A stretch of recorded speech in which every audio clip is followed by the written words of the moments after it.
Di sebuah desa kecil di Mojokerto, setiap pagi dimulai bukan hanya dengan doa, tapi juga kerja.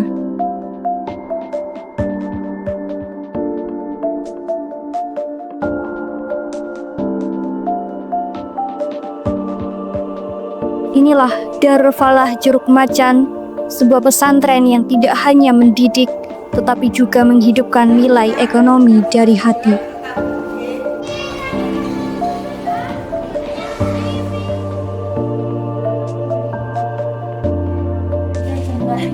Di bawah naungan Yayasan Darul Falah, kewirausahaan bukan urusan bisnis, tetapi bagian dari pendidikan adab dan tanggung jawab.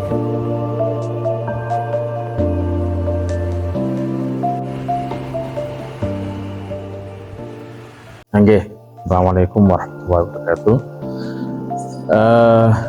Memang di Darul Falah ini dan mungkin umumnya di semua pondok pesantren itu memang ada anjuran dari Rasulullah SAW yang mana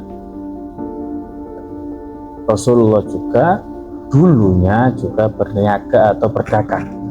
Mungkin bahasa sekarang itu wirausaha.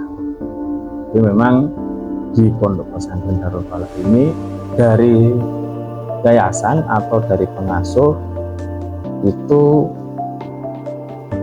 sudah tahu atau bisa melihat bakat beberapa santri yang mungkin mempunyai minat atau bakat dalam wirausaha. Dari itu ada beberapa usaha yang memang dimiliki di bawah naungan pondok pesantren ataupun yayasan Darul Falah ini yang nantinya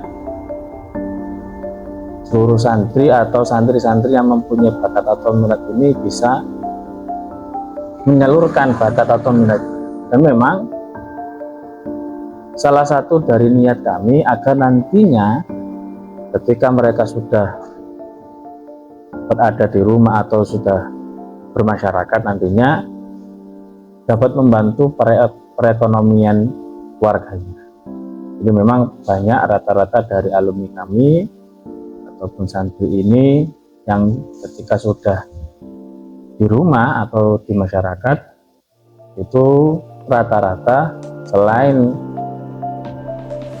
mungkin masih melanjutkan pendidikannya seperti kuliah atau yang lainnya, itu disambi dengan berwirausaha entah secara online maupun offline.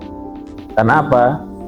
Keberkahannya itu salah satu faktornya mungkin dari wirausaha. Makanya itu banyak dari kami ataupun dari pihak sekolah khususnya SMA Unggulan Darul Falah ini itu ada kelas atau pelajaran wirausaha yang nanti bisa dikembangkan lebih lanjut bagi para santri yang nantinya entah masih berada di pondok ataupun sudah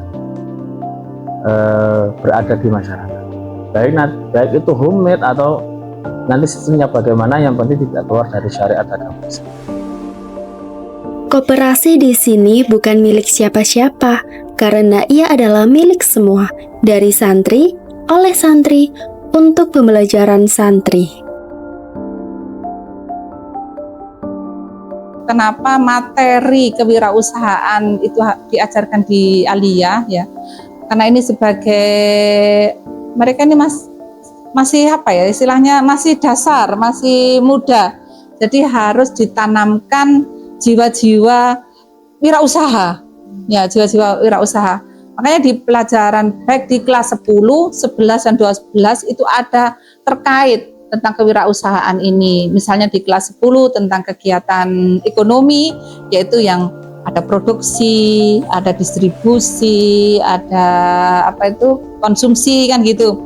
Itu salah satu dari isi dari kewirausahaan. Jadi produksinya apa kan gitu tadi ya. Jadi kita kalau mau usaha itu produksinya apa kan gitu. Nah, itu salah satunya di situ.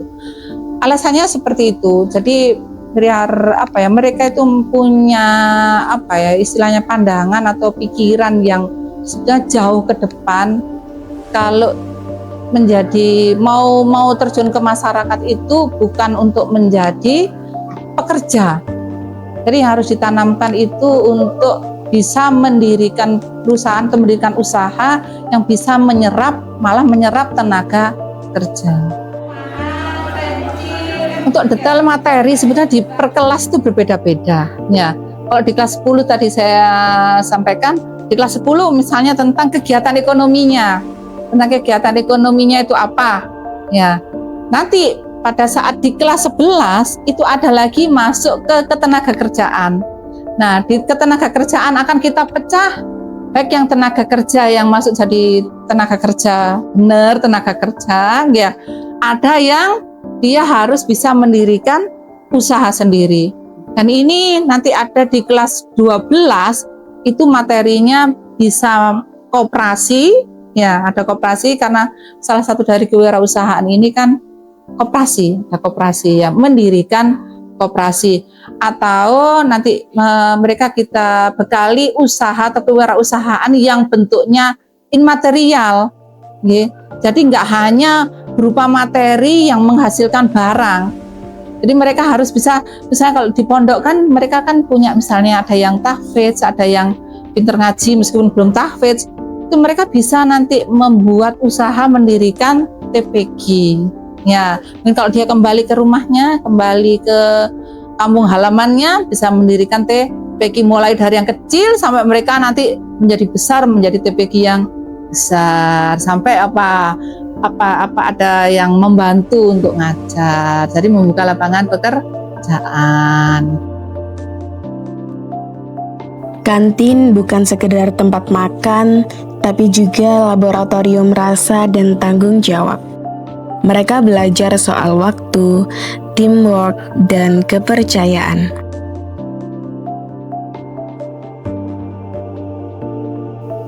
Assalamualaikum warahmatullahi wabarakatuh.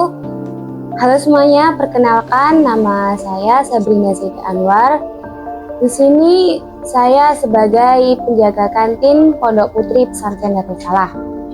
Jadi kesibukan saya selain untuk mempelajari ilmu agama, mempelajari kitab dan mempelajari ilmu formal, saya juga belajar tentang ilmu muamalah. Salah satunya adalah dengan bertugas atau berperan sebagai penjaga kantin di Pondok Pesantren di Darul Falah.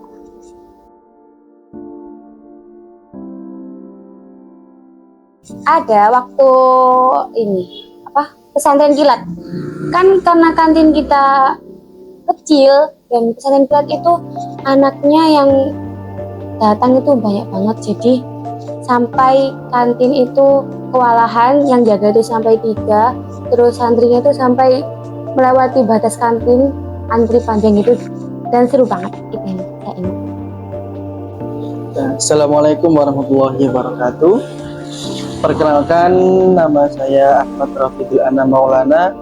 Saya adalah santri Pondok Pesantren Darul Falah sekaligus pegawai Koperasi Mawar Pondok Pesantren Darul Falah.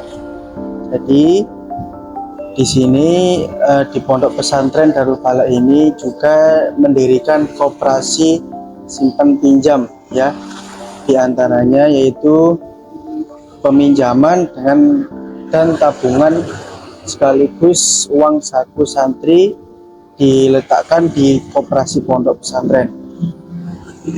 Untuk pemanfaatannya, manfaat dari koperasi ini yaitu sekaligus mengembangkan ekonomi pondok pesantren, juga mengembangkan di sekitar masyarakat pondok pesantren Darul Falah, karena kita juga untuk mengembangkan ekonomi sekitar masyarakat pondok pesantren Darul Falah ini supaya bisa memberikan kemanfaatan yang tinggi dan memberikan ekonomi yang semaksimal mungkin. Dari balik etalase kecil dan dapur sederhana, lahir jiwa-jiwa wirausahawan pesantren yang belajar bukan hanya tentang laba dan rugi, tapi tentang amanah, kerja keras, dan cinta.